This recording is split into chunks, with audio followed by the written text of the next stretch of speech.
Ce supporter français suit sa 11e Coupe du Monde sur place, voici ce qu'il pense de celle-ci. Alors depuis 1982, Dominique Garnier suit les Bleus à chaque édition, ce qui lui a permis de vivre des choses assez extraordinaires. Maradona à côté de moi, qui vient regarder le match France-Italie. Il s'assoit comme ça par hasard? Ah, par hasard. Ouais. Il s'assoit à côté de moi comme ça.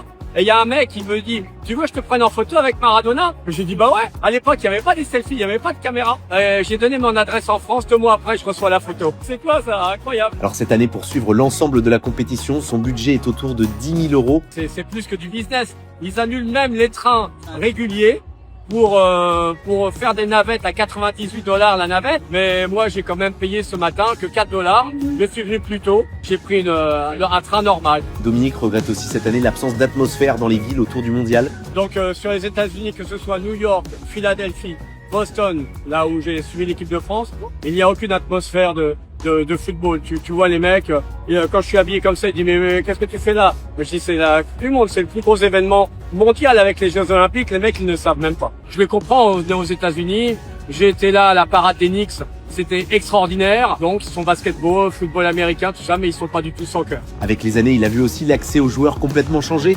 Complètement changé. Moi je me souviens, ma première Coupe du Monde, même la deuxième au Mexique. Je me souviens avoir visité à Guanajuato un musée avec l'équipe de France. Après le match de la 3e place, je suis allé dans le bus de l'équipe de France pour demander à Joël Batz son maillot. On ne peut plus approcher les joueurs. Maintenant, on a un périmètre de sécurité, mais il faut comprendre que ce sont des superstars. Ce sont des gens que tout le monde va approcher. Moi, je comprends que la sécurité soit sur les dents et je les comprends les gars. Même si cette année, il a pu rentrer une fois dans l'hôtel des Bleus pour prendre une photo avec quelques joueurs. J'ai tissé un lien avec cette équipe, ce qui me permet aussi de connaître du monde. Je le fais une seule fois par Coupe du Monde pour pouvoir faire mon selfie avec mes joueurs préférés. Et alors si la Coupe du Monde a beaucoup changé, sa tenue, elle reste la même depuis le début. C'est une blouse blanche et j'ai pris de la peinture et j'ai fait bleu, blanc, rouge comme ça parce que j'ai dit que si tu accompagne l'équipe de France, il faut montrer les couleurs. Et puis après, un déplacement en entraînant un autre. Et après les aiguillons, ils sont arrivés. Et maintenant, on voit pratiquement pas tout ce bleu, blanc, rouge. Elle a été lavée 2 fois.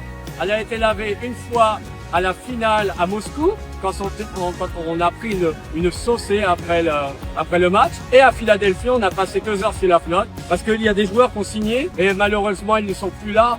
Donc je ne voudrais pas que leur signature s'efface. Donc c'est pour ça que je la lave pas.